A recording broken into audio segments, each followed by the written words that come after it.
Hi, everyone. Thank you so much for joining us. We're just going to give it a few more, maybe another minute or so, so we can have the rest of the attendees join, and we will get started shortly. Need some waiting music, Marcella. Oh, yeah, like a little Jeopardy. Yeah. Yeah, That's a good point for, something with a little more kick to it, maybe. yeah.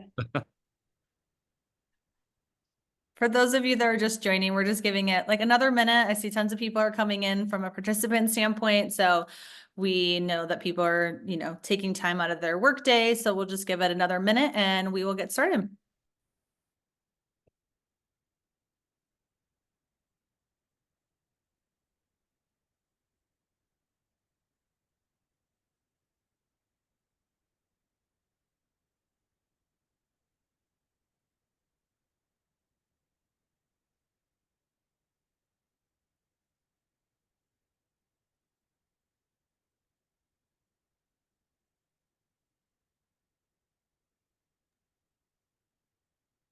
All right. Well, for those of you that have taken time, I know we're going to have some people kind of joining and following through, but we're really excited to kick off our webinar today with you.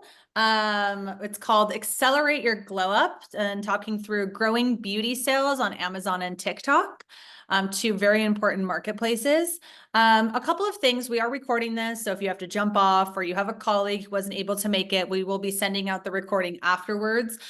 We are going to have some Q&A at the end as well, too. We'll save time for. So there is a chat button that feel free to drop any questions that you have throughout the webinar, and we'll get to those at the end. Any questions we don't get to, we will respond when we send out the materials, which is the presentation, the recording, and any answers to those Q&A at the end. A couple of things, folks, and we're excited to chat with everyone today, just so you can see a high-level agenda.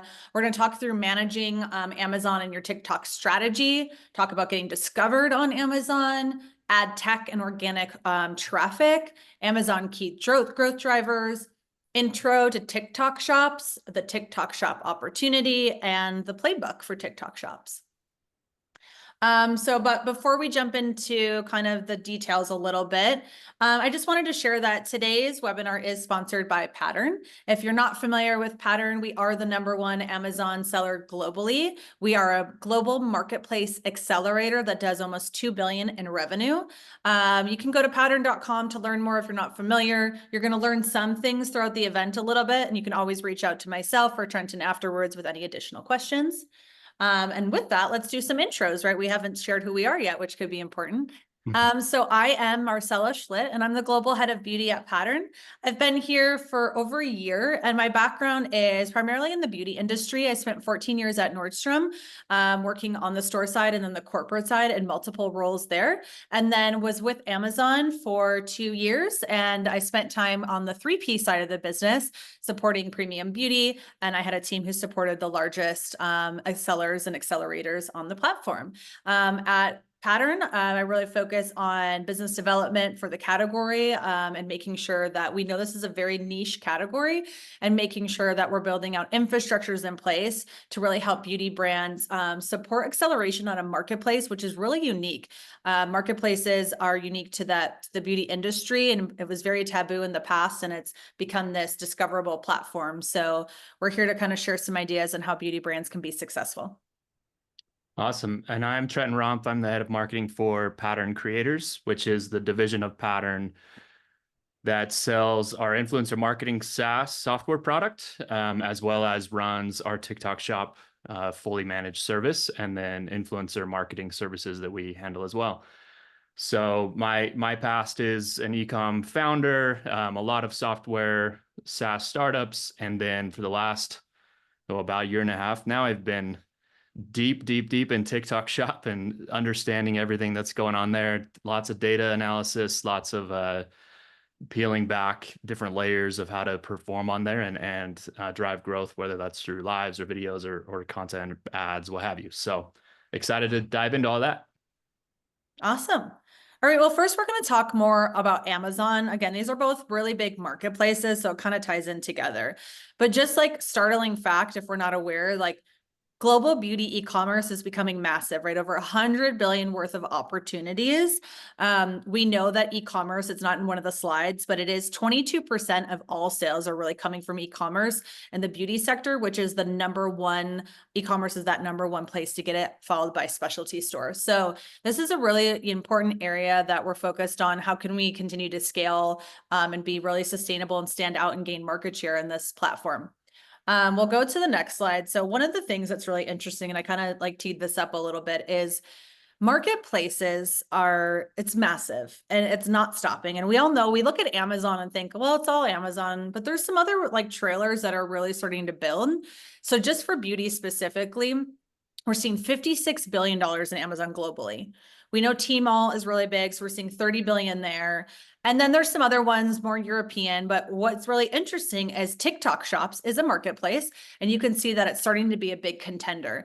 The way that Amazon's been able to scale over the last 5 so years, specifically in the beauty sector, and like even so in the last just year, 2 years, we've seen massive growth with brands like L'Oreal and Estee Lauder launching on there.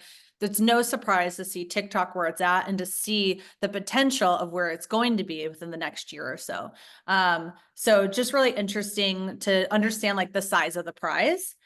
The other thing as we move to the next slide, that's really another interesting piece is, and I said this before, is like marketplaces are not, it's not a traditional platform for beauty enthusiasts to buy product. And it's, you can't market it the same way. You can't look at it the same way. You're not inspired the same way, even from a consumer perspective. But what's really interesting is that this is a place of discovery. So you can see here that consumers are starting their research on Amazon. It's almost like using Google. And so whether or not you're a beauty brand, if you're on Amazon or you think you're not on Amazon in terms of a partnership, your product is probably on there. So it's really important that you have best-in-class product page.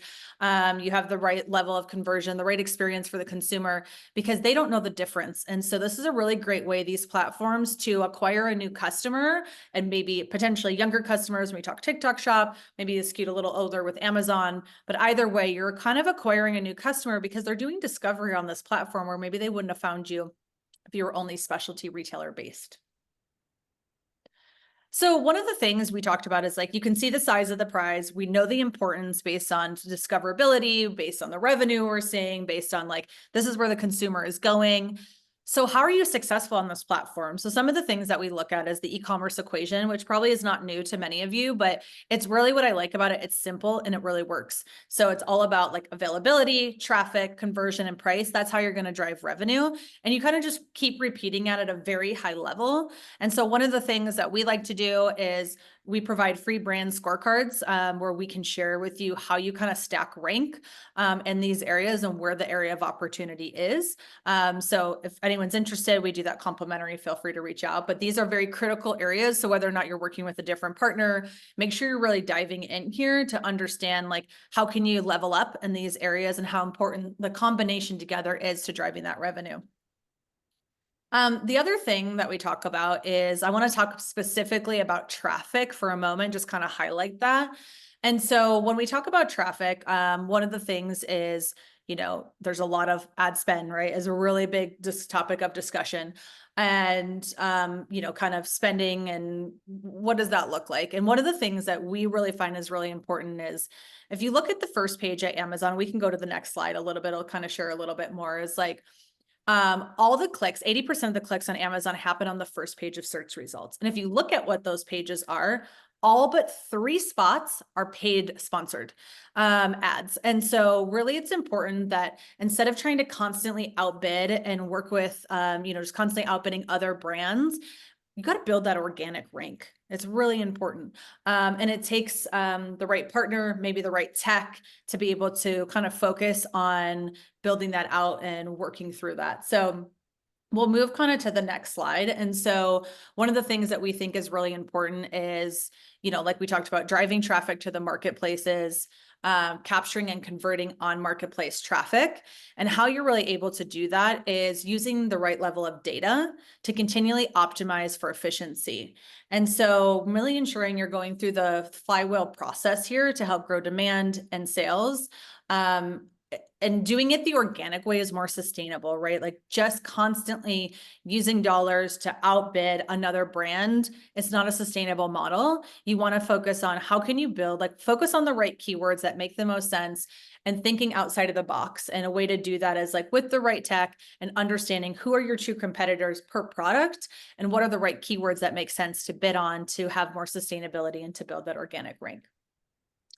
And so some of the things that you can see, like incremental opportunities, right? When we're talking about non-branded shopping queries, which can really help us build those organic rank. And it helps you, again, gain a new customer because it's non-branded and you're thinking outside of the box of how can you gain a new customer? What are the right keywords to have? So some of the things that we focus on is non-branded search traffic. It's critical, right, to gaining new customers. Applying spend to non-branded terms is the most important during Q1 and Q4. To stay top of mind, you should keep that non-branded spend going throughout the year. It's very helpful. We know Q1 and Q4 are gifting areas. And so we want to make sure though, throughout the year, there's other opportunities, Mother's Day, Father's Day, there's other areas where people are shopping. And so it is good to focus on that non-branded throughout the year. This graph specifically is from Amazon's AMC data for beauty categories, non-branded search traffic, just if anyone was curious there. So again, to take advantage of the non-branded search traffic, make sure you have the right ad tech and find the right non-branded keywords to drive incremental growth.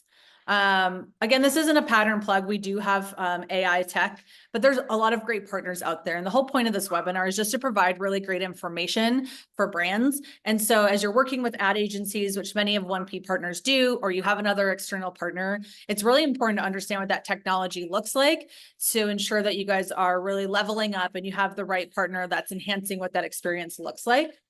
I guess identifying winnable non-branded keywords at scale without technology, it's really not possible, right? That's so much manual work. And we know AI today is becoming the future. And so this is such a great way. Like, how do we kind of beat the system of Amazon? Like they're just going to tell you to keep bidding on branded terms. And this is just a way to build long-term sustainable growth on the fastest growing platform and model. Okay, so kind of getting, as we like tee up to go into TikTok shops, one of the things we want to talk to is that impact on social media that it has in the beauty and personal care category, right? It's massive. We know that some of the biggest influencers on beauty today is over 50% of consumers are purchasing a product just based on a recommendation. And that can come from social media influencers for sure. And so it's really an important part of the business is not only are we looking at accelerate growth on marketplaces or specialty channels, but how are we leveraging social media when we know Gen Z and Gen Alpha are really spending a lot of time there and they're influencing the household by over 50% as well too. So we talked about how people are discovering brands because of social media. And your brand, you know, is one of the things to think about too. I know we're talking more US, but your brand could be more isolated to the US. And so globally, there's a lot of opportunity to think about how is that social media reaching those other sectors of the market. And that could be areas where your business could start growing and you could establish more of a dedicated space, whether that's on a marketplace or that's in a brick and mortar store. So again, just kind of leading in that like this is a very important aspect of the business and you want to kind of double down to help accelerate growth. Okay, and then with that, I think we're gonna, hopefully you guys have a good perspective on Amazon and really can, again, very high level, but just going over some of those accelerators specifically with traffic. And now we'll kind of move over to TikTok shops. Awesome. Thanks, Marcella. So there's a lot to go over with TikTok shop, and we sent out a survey beforehand to just get a good gauge of what does the audience look like so that I could tailor our presentation a little bit. If there's a lot of people that have a ton of his experience, we'd go a different direction, but it seems like most of us on this call, most of you on the call, which is very common. I've done this survey several times now, have very little or zero experience. So that's the overwhelming majority on the people that responded to our survey. So just to go through those results a little bit, because every time I fill out a survey, I want to know like, well, where do I sit? So, about 70% of you have a little or zero experience. Only 3% on here maybe have a lot of experience in TikTok shop. So we'll go through some of the 101 just to lay the foundational stuff, and then I'll go a little deeper in some of the data. And then, is your brand already selling on TikTok shop? So Out of 74 responses, 44% said no. So it's still early. And anyone that does any sort of TikTok shop analysis will see the really, really big name brands that you can think of are still kind of dragging their feet. They're not really there. It's coming. We're onboarding household names very quickly right now. And so it is coming, but you're still a little early. But I think, a couple months into next year, you may very quickly be late to the game as well. So something to consider. And then have you personally bought anything on TikTok Shop? So 27% said yes, 73% said no. And what I wanted to dive in here is we know TikTok is amazing at getting new product discovery happening in that channel and increasing brand awareness. And then some of that's shifting over to Amazon and helping, as Marcel was talking about, build the traffic on your branded keywords on organic search. So it's a very good strategy to get your products discovered and to build brand search on other platforms. And you can kind of see what I mean by this chart here. So 55% of people have never shopped on TikTok Shop. So it's still early adoption days, but it is moving fast. As Marcella showed, the beauty category globally, I estimated is about 5 billion. It could be higher than that. But the interesting piece here is 27% of you said, yes, I found it on TikTok, but then went somewhere else to purchase it. So there's still kind of this trust factor of, well, I'm used to buying on Amazon, or I don't know if I want to buy on TikTok Shop. Anecdotally, I've had people tell me, like, I don't fully trust them with my credit card yet. So there's this mass adoption game that TikTok is playing of how can we get credit cards in and get people feeling comfortable about buying. And so they're incentivizing a lot of users with discounts to do that, but they're also incentivizing very, very, very legitimate, trusted brands with all kinds of incentives to just get on the platform so they look more like a trusted partner for shoppers. And then 17% said, no, if I find an item on TikTok Shop, I buy it there. So we're going to go a little bit into more of the data. So I like to think about TikTok as the new word of mouth right now. So this chart really quickly just shows the way products are being discovered. This was a survey done by Statista last year. So you can see baby boomers mostly discovered through TV, about 29% of them, and in-store. Those are their two biggest channels of product discovery. Gen X kind of follows that trend with a little decline there and a little increase on social media, but then it dramatically changes when you get to millennials and Gen Z. So 46% of product discovery for millennials happens in some form of social media, whether that's influencers, ads on social media, or just their friends and family on social media. And then Gen Z, that's just continuing to increase. 49% discover new products through social media. And then I put the ages there because sometimes we're like, I don't know what the hell millennial or Gen Z means. Well, there you go. There's the age brackets. So the interesting thing, though, is a lot of times if you're not targeting Gen Z or millennial, you'll totally disregard this channel. But what we're finding is that Gen Z is actually favoring TikTok over any other search platform. So over Google, over Amazon, over whatever search engine they would think of, they're going to go to TikTok first to do product research, to discover things, to search whatever topics they're looking at.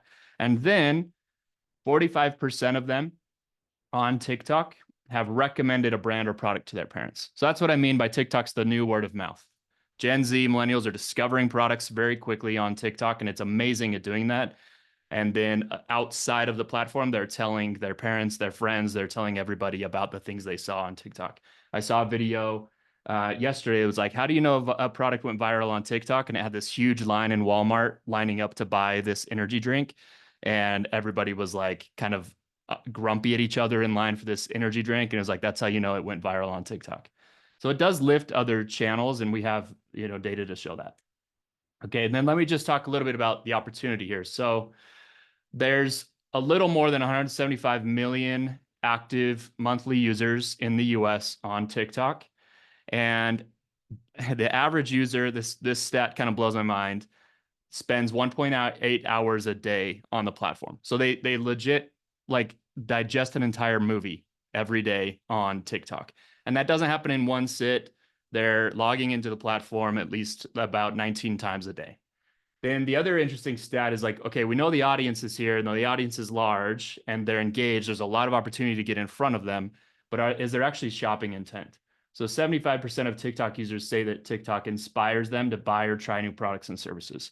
And while they might not buy it on TikTok, like I showed you previously, we know people are leaving platform and buying in different channels. So it makes sense to run your marketing in both platforms. Okay, here's a stat that's also kind of mind-blowing to people because they have an idea of what a TikTok user looks like. This is data for TikTok shop users specifically, so people that have purchased on the platform.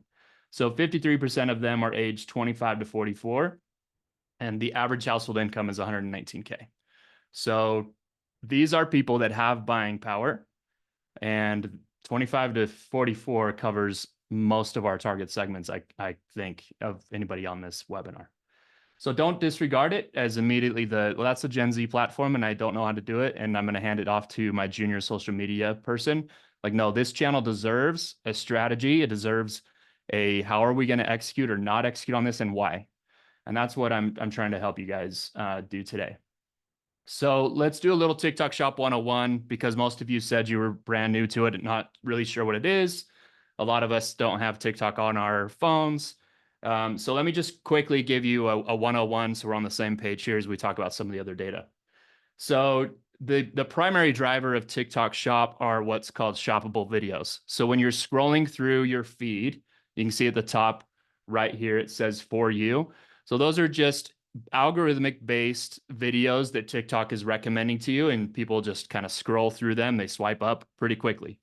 And you can see this new feature that TikTok's included are these just shoppable links. So once you have a shop in there and your products are live, your affiliates or your brand channel can add these shoppable links. When someone clicks that, it takes them through a full cart experience in platform where they could check out with credit card, with PayPal, with Klarna, with whatever purchasing system you need.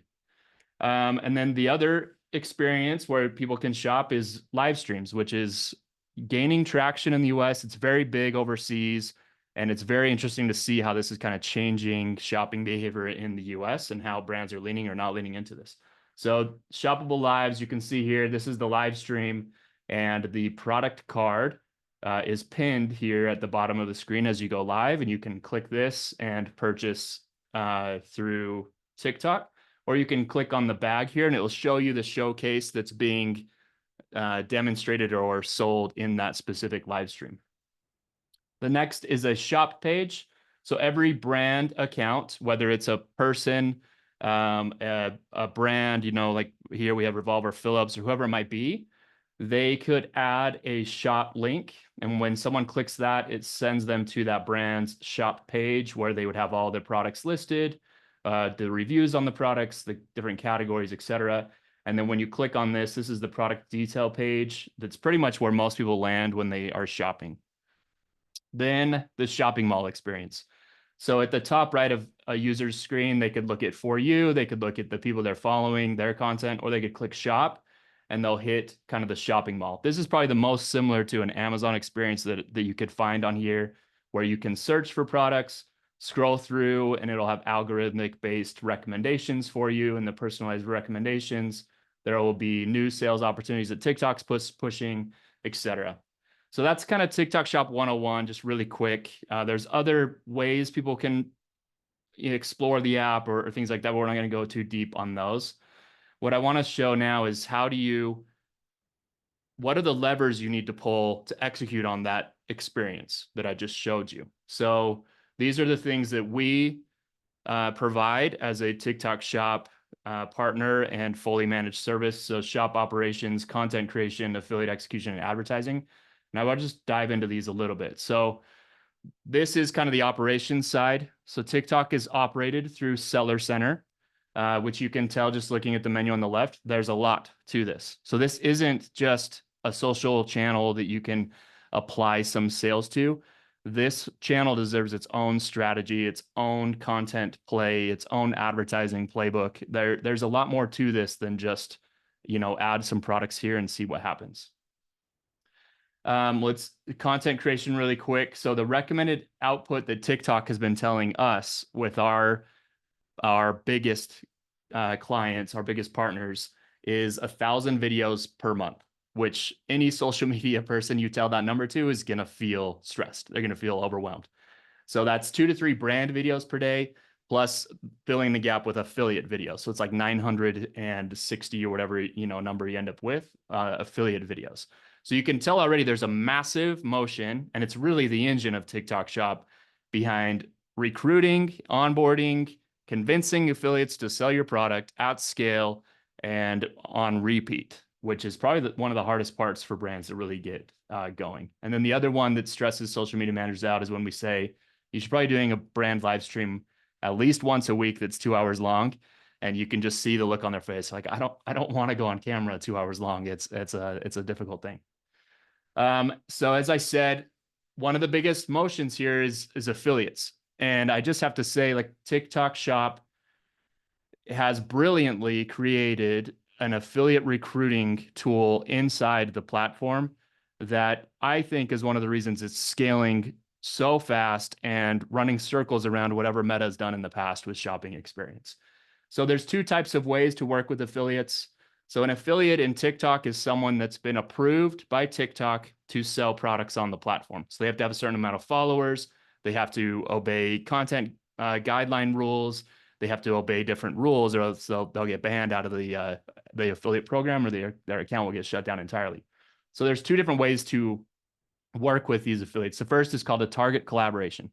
So inside the affiliate center, which is accessed through Seller Center, you can set up specific segments. You can search for whatever creators you want. There's all kinds of category filtering. You could search by follower count, by topic categories, but the one that's very, very interesting that you haven't really been able to execute on before in the past with influencer marketing is the amount of GMV an affiliate's done.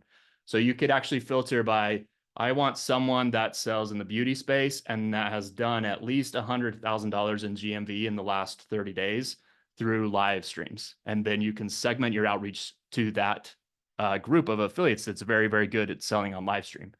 And then with a target collaboration, you can set up some customized messaging, and you could also set up some customized commission amounts. So you could set it at like 25% if you were really trying to get aggressive and get these people on, or for bigger creators, you'll probably have to do a one-time payment plus some sort of commission. Then the open collaboration is where affiliates can come to you. So you set up a listing on your product, you set a standard commission rate for all affiliates, and that pushes your product into what's called the product marketplace experience for affiliates. So let me just show you that really quick.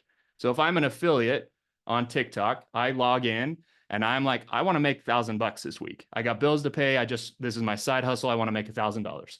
So really quickly, I'll come to the product marketplace and I can quickly see what products are trending. So in other words, what products are actually selling that I could go make a video on and make a quick buck or two. So that's how these affiliates are thinking, like which products can I go sell? So they'll go search by the category maybe that their followers are like niche down in. They'll search by trending products. And then once they click a product, like in this example, I clicked Goli Ashwagandha here, and it gives you this view. And this is also amazing, in my opinion, and brilliant from TikTok's point of view, is the affiliate can start to evaluate, like, do I want to sell this product? And you have these levers to pull to convince them to sell your product. So the first one is they can immediately see how many of these Ashwagandha Goli products were sold, 684,000. So that affiliate's immediately going to think, okay, this product has high rating, a lot of sales, so I have evidence that this thing is being bought. I can go and pitch this and make a lot of commission. Whereas in the past, you might have reached out to an influencer and said, hey, will you just do a commission deal? And they're like, no, I'm not going to do that. I can't even guarantee I'm going to make money on that. But this gives them more data and you more data to say, look, you're going to make a killing just on commissions with this. And then when they click on this product in the ad to showcase, they can see even more detail. So one of those, they'll see how much commission they're going to make on every sale. And they're also going to see how much product is in stock. So this is where you need a full channel strategy here, because we've had partners on board in TikTok and not give enough inventory to the channel. And then what happens is when an affiliate comes in here, they're like, oh, I can make pretty good commission on this product. It's newer, maybe it doesn't have as many sales, but man, they only have 5 in stock. They only have 10 in stock. those affiliates are going to walk, because a good affiliate that can sell a lot is immediately going to realize, I'm going to sell out your stock and only make 5 sales. Whereas this other product, I could make 1,000 sales. So it's kind of a different channel where you actually need to build in like a buffer safety stock just to convince affiliates that they should do business with you. And that's been a big learning experience for us in early days of this. Is we don't like having stock sitting days in inventory and adding to our COGS on the fulfillment side, but you kind of need it in your strategy here. So that this is a critical piece for people to understand, is how do you go get affiliates at scale? A part of this game is just a lot of outreach and managing that outreach. I mean, we're talking thousands of messages to affiliates every month, and then managing the inbound requests you get. That in and of itself is a full-time difficult job to do. And all the sampling and everything is built into the experience in TikTok Shop. So as you can see here, there's this get free sample. When they add to showcase, they can request a free sample to go do content with, and you can also product seed within TikTok Shop as well. Okay, and then the other thing to kind of amplify all this are the ad types you can layer on top. So there's video shopping ads, live shopping ads, where you can drive traffic to your live streams, and there's product shopping ads. So if someone comes into the shopping mall experience, you can place keyword search-based advertising inside of that channel, or just promote your product at the top. The best one right now is video shopping ads, and the best strategy for that is to get as many affiliates as you can going, find the ones that are working very well, grab their Spark code, which is just a whitelisted authorization to run their content as an advertisement, and push media spend behind that content, and then hit that on repeat. Okay, so before we get into the questions piece, there's just a little bit of data that I want to go through specifically to the beauty category that we've been putting together. That I would want to share with you. Marcella, will you just, can you see my screen, Marcella, Yep. okay, the TikTok Shop data analysis screen? Yep. Perfect. I know that's like the worst question. Can you see my screen? But just need to make sure. Okay. So I've been personally diving in to as many categories as I can build, and looking at the top 100 products in those categories for a 30-day time frame. So this covers mostly September and a little bit of August. And I've been looking at things like, what's the average price for products in TikTok Shop? Are they being discounted? How does that impact revenue? How many affiliates do people have running for them? What's the breakdown of channel revenue? Like, is it mostly coming from video or live or the shopping mall experience? And I've been diving into this because I've been on a lot of calls educating people about TikTok Shop. And these are some of the most common questions I'm getting, is like, well, what's the best price point? Is my product too expensive? Should I do a specific bundle or a specific product for TikTok that fits in that like prime price range? Should I go live on a Friday or a Wednesday? At what time? Like all these different questions that I've been just really, really trying to dive in and understand. So let me give you a little bit of, we'll dive into the beauty section here, and we'll just give you a little snapshot of some of the data to help anyone on this call trying to understand, like, what should my strategy be in TikTok Shop as a new brand, or how should I optimize if I'm already running on TikTok Shop? And if anyone on the call is like, hey, I want to dive deeper into this with you, I'm happy to do that at any time, honestly. So let's just get a little bit of summary statistics here. So out of these 100 top performing products in that 30-day time frame, the average product price was about $32.70. And the range you can see is like $4.88 all the way up to $252. And mind you, the beauty category is a little wide. So this does include maybe some like more expensive like hair dryers, or the I don't even know what they're called, Marcel, you probably know, but I just gave my wife one. It's like the hairbrush that's integrated with the dryer, and A it like, Dyson. no, it's the T3 Micro, but it's like, it's Oh, really cool. It's like a brush that's dryer at the same time. Yeah, I don't know. Anyway, and then what I looked at is, a lot of people ask, well, is this just a discounting channel? Do I just have to discount to make it work? And it depends on your product, depends on your margins, all those kinds of things. But you can see the percentage of products discounted in that 30-day window is 53%. I thought it was going to be much higher than that. I thought it was going to be like 80% of the products were being discounted. And the range of discounting amount, some people are going really high, like 93% off. But the most common was about 23%, average being 44%. So yes, a lot of people are discounting on TikTok. Keep in mind, it is kind of seen as a discounting channel because TikTok is pushing so many TikTok funded discounts. Like for a first time TikTok buyer, early days, everybody that had bought for the first time got a 15% off their sales. Those are TikTok funded promotions. Those are not promotions funded by the brand. And you can opt in or out of those promotions as you want. So some brands don't want to have that because it's makes it a little more awkward or weird or difficult with Map and with other partners and other channels. Others are like, well, this isn't us discounting. This is like TikTok handing a gift card to people walking in their store. So it's a little unique in that experience. The average commission rate for influencers. So some people think, do I got to go really high? 80% is the highest you can go. The average is 15%. And then some interesting things here, like how many videos, what's the average amount? It's 150 videos are being produced in the 30-day window here. And then live streams are actually really high. TikTok did incentivize for a minute in this window, like to do more live streams, and they were pushing that. But some creators are just really good at selling in live, and they'll do it multiple times. Okay, so this is probably one of the most important like strategic data points is how does the revenue break down in TikTok Shop? So I showed you the experience of shoppable videos, shoppable live streams, and the shopping mall experience. The majority of revenue is coming through shoppable videos. So in beauty space, 74% of it came through shoppable videos, 20% came through live revenue, and 5% came from the shopping mall. So do not over-index the shopping mall experience. You should be focusing hard on video content. When they click that, it goes directly to your product listing. So they completely skip over your shop page, your brand page. None of that is as important as the content and your shoppable product link, right? And then, as you can tell, you got to get a lot of video. You got to get a lot of video. I'll show you a little bit like some of the stats here. So what's the average price distribution? So you can see, you know, if I'm around 20 to 29 dollars is kind of where a lot of people are landing. There's this rare one out here.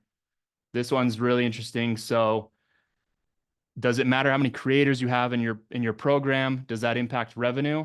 So this guy over here has 3,700 creators that created some sort of content in those 30 days. That's a ton. And they did 1.82 million in revenue. But most people are down here with under 500 creators. And then every now and then you get this outlier where they had 829, but they did 1.72 million. Then what I wanted to look at is what's the average unit price impact on revenue. So you can see under $50 seems to be the most common, but also kind of the prime point. So this brand that did 1.82 million in revenue, their average unit price was 40. So they're a little on the higher end, but you can see a quick drop off. Like nobody crosses the $1 million revenue point that's over $50 in price on the average unit price. So that's a critical thing to think about. If you're like, let's go launch every product we have, stop. You should first think, how do we make a product selection specific to TikTok that is maybe under this $50 price point? And then go heavy on it, right?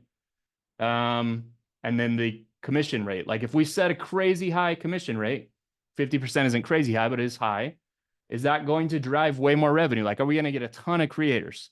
Well, it does drive a little bit more revenue maybe, but you're also paying a ton.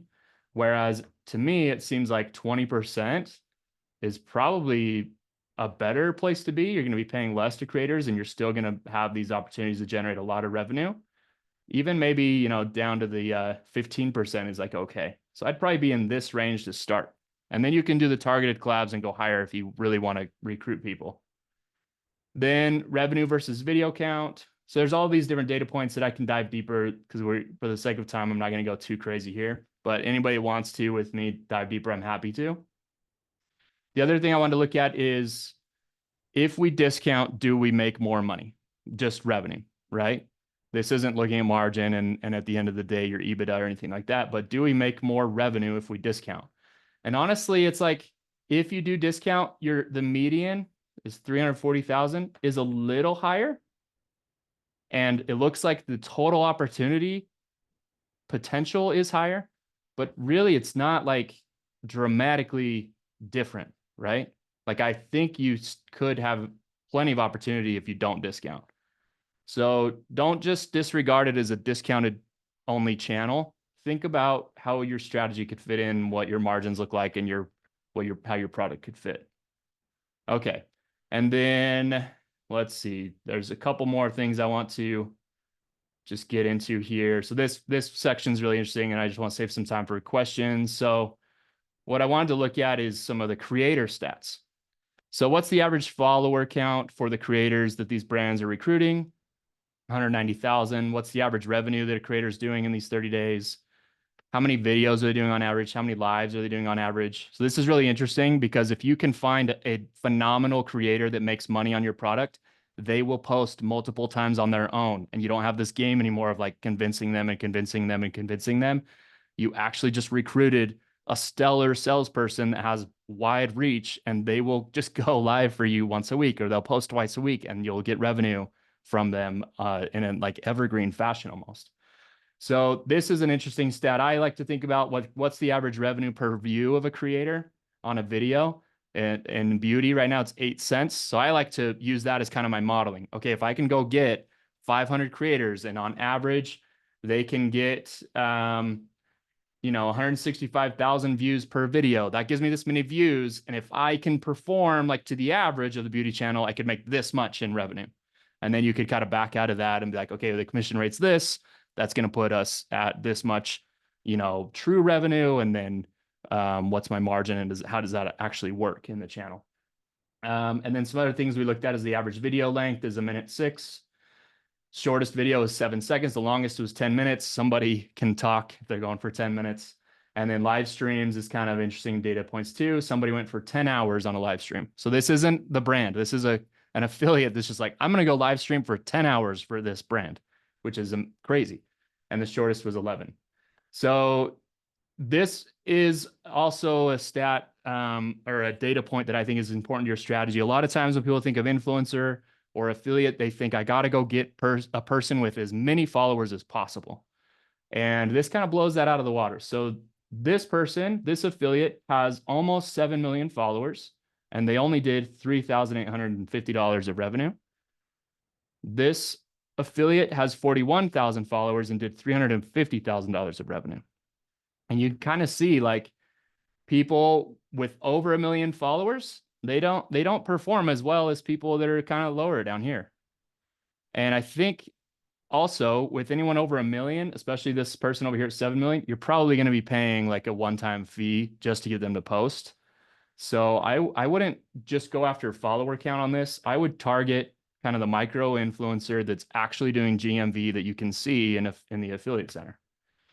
Another interesting stat that I like to debate with people about is like, what's the perfect video length in TikTok? Because yeah, it is short form, and there are some people that go longer, and TikTok's tried to push for like longer videos and things like that.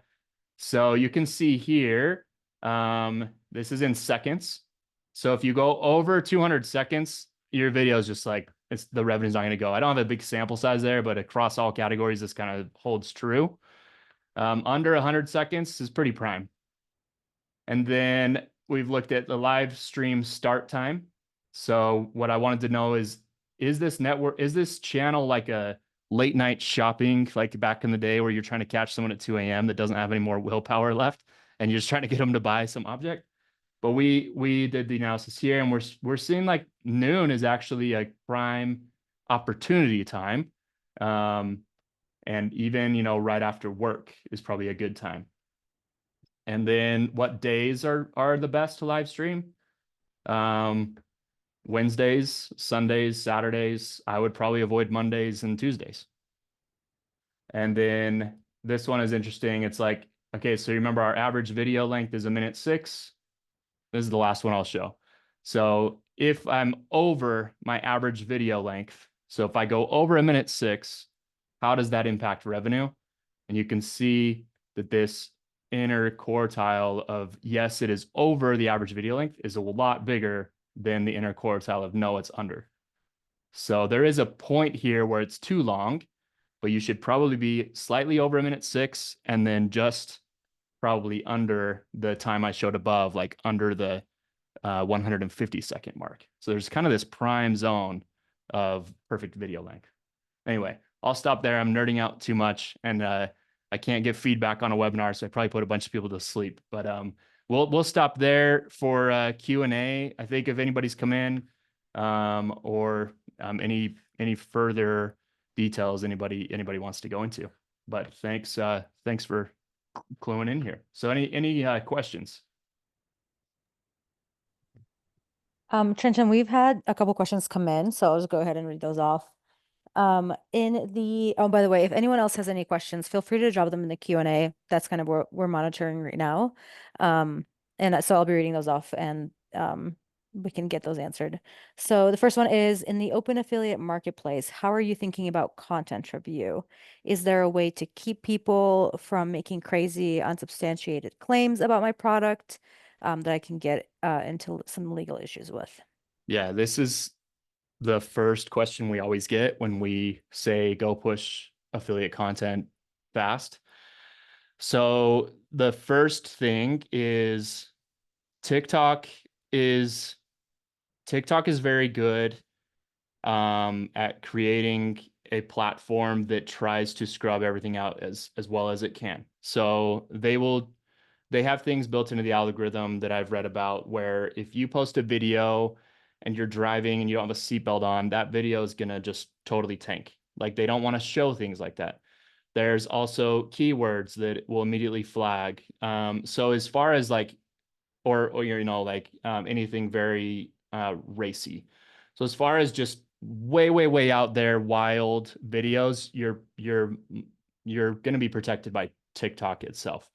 But obviously TikTok's not like going to police your brand guidelines. So some of the things there are, this should be a full conversation with your marketing team and whoever else is a stakeholder, because you do need to let go a little bit on the exact marketing you want delivered. And the reason I say that is the affiliates need to kind of do their thing to a point, obviously. And like, for example, there's an affiliate video that did like $580,000 in GMV. And as a marketer, I'm a marketer. I would never, ever have scripted the video. I never would have cast the people in the video.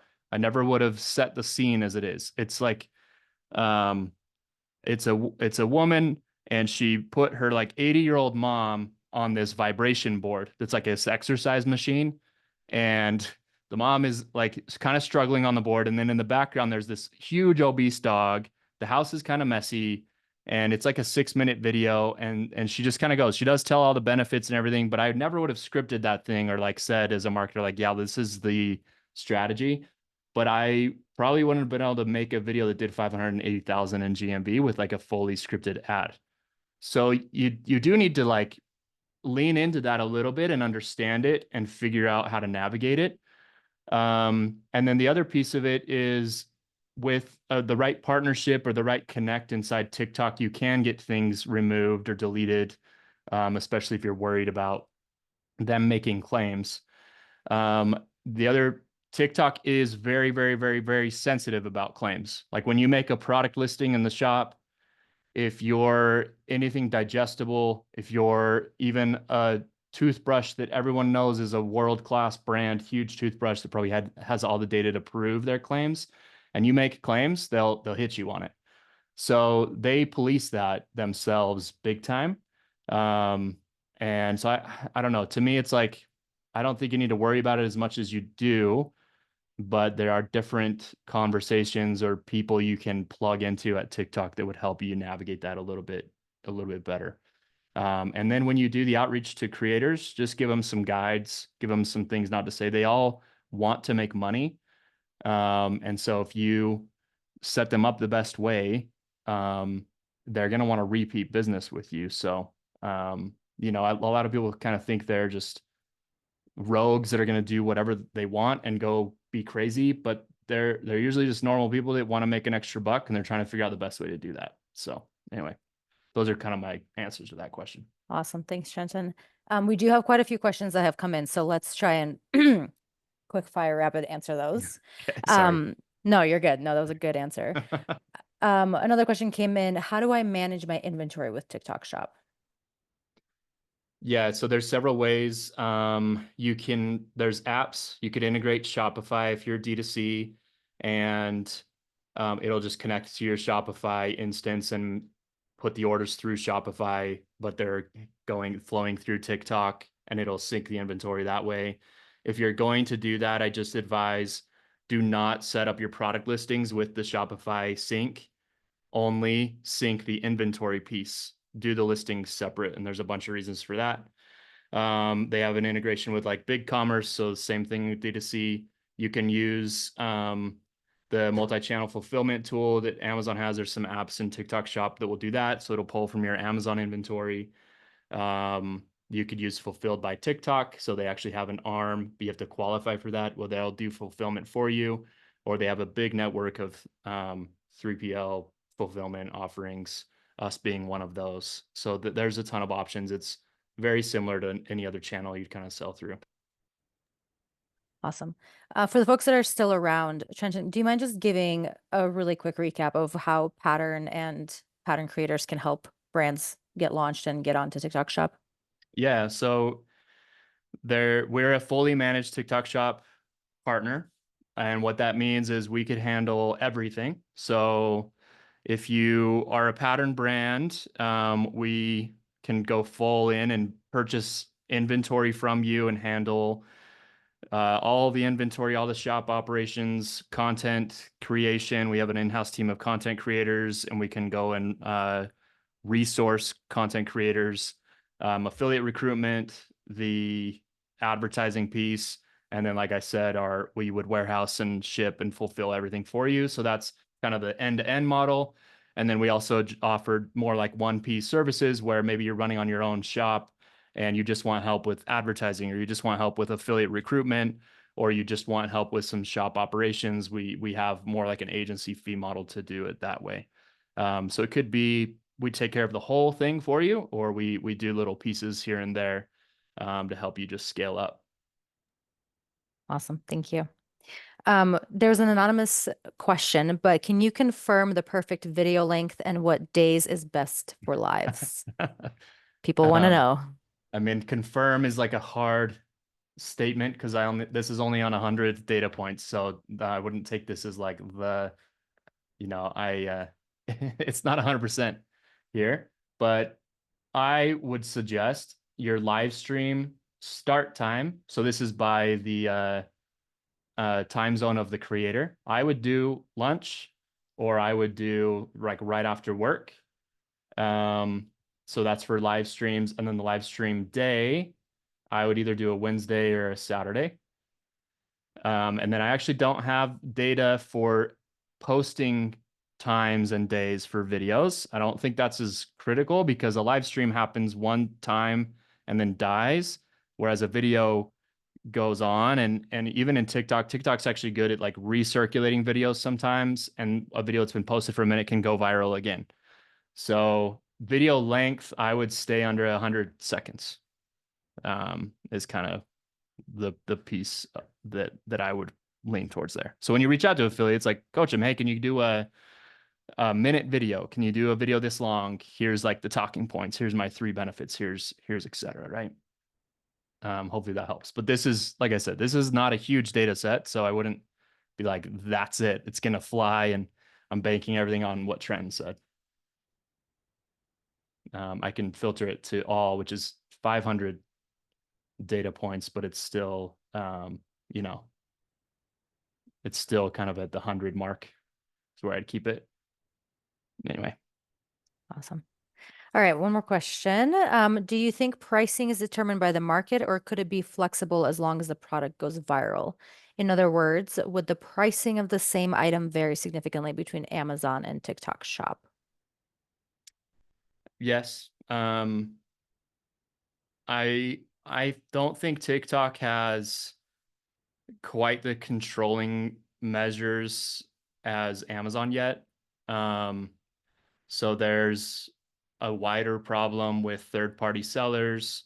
Like anyone on the call, go, if you're not on TikTok Shop, go look up your product category and you may even be like, oh, somebody's kind of selling our stuff already. And I don't have control of price or the experience or anything like that. But yeah, the pricing can be pretty wide, but there are ways to go in and control that, just like we do on Amazon. It's part of our offering where we can go in and clean up the channel and get rid of unauthorized sellers, and that'll help you control the pricing, even to the point where we've had some partners partner with us on channels on different marketplaces purely because they wanted to maintain price integrity in their like salons where they were actually driving their most revenue. So they would sell to salon owners or beauty stores, and those people were driving their biggest sales, but they were finding that sometimes those sellers were buying at wholesale and then turning around and reselling their product on Amazon and just like using their wholesale discount to make more money on Amazon. So we went and cleaned the channel up for them. I don't know if I answered the question perfectly there, but yeah, I think you'll see like a wide range of price for sure. But if you're not doing anything on there, that problem's just going to get worse. You need to figure out a strategy in TikTok to go control that. No, that's wonderful. Let's do one more question. And then if anybody has any other questions or wants to chat directly with Marcella or Chenton, can you just pull up the slide with your contact information yeah. really quick? Feel free to grab a screenshot. Again, I'll also be sharing the webinar recording and the slide deck with you guys afterwards. So if you guys have any questions or want to connect with one of our speakers, feel free to drop directly a note or an email to them directly. But Marcella, this one is for you. So obviously Trenton has pulled some amazing data for TikTok Shop. Can you talk a little bit more about like what do we have available for Amazon listings and what can we do to help brands on the Amazon side? Oh my gosh, we have so much. What a great question. So the first thing we start with, as I went through like our flywheel to produce revenue, is we do have a scorecard. And again, feel free to reach out to me. Happy to send that to you. There's no ties to it. But what's really great is through our 30 trillion data points that we have, we're able to kind of pull and rank, and we can give you descriptions of what each part of the flywheel on the scorecard means, but it goes through branded, non-branded traffic, SEO, product listings, inventory, in stock. So it's kind of all those levers that are pulled in between, availability, traffic, conversion, price. And so we're able to kind of give you a high level so you can see where there's opportunity. We can dive deep into seller forensics, where we can tell you who is like selling your products and who owns specific market share on that, what that looks like if you have unauthorized sellers. So there's areas of opportunity there. We can go through our program called Destiny, where we're able to identify like what I guess essentially like winnability, as we talked about organic rank and certain keywords. And so we can give you kind of a analysis of that. We're able to give you international data, so we can tell you what search looks like if you're looking to expand your business internationally and what key markets would be great for you. So it's kind of endless, to be honest. There's so much data that we have. So we are just happy to educate brands. We, whether you want to work with us or you want to work with another partner, you want to be on your own. I think it's a lot of power to have the right information, and working at Amazon, you don't necessarily get those specific data points that can really help you accelerate. Beauty is such a saturated market, so it's really hard to, stand out and also not trend chase, but be like, how do you have a long-term sustainable, strategy in place? And so we're happy to kind of really focus on the details that matter in terms of the levers that will help accelerate growth long term. So feel free to reach out to me. Happy to have a conversation and share any viable data that'd be helpful for you and your brand. Awesome. Well, thank you guys. Thanks everyone for joining. Really appreciate it. And thank you for spending the hour with us. Again, I'll be sending out the recording and the slide deck afterwards to everyone who's registered. So thank you guys. Thanks our amazing speakers, and we'll catch you guys at our next webinar. Thank Bye, you. everyone.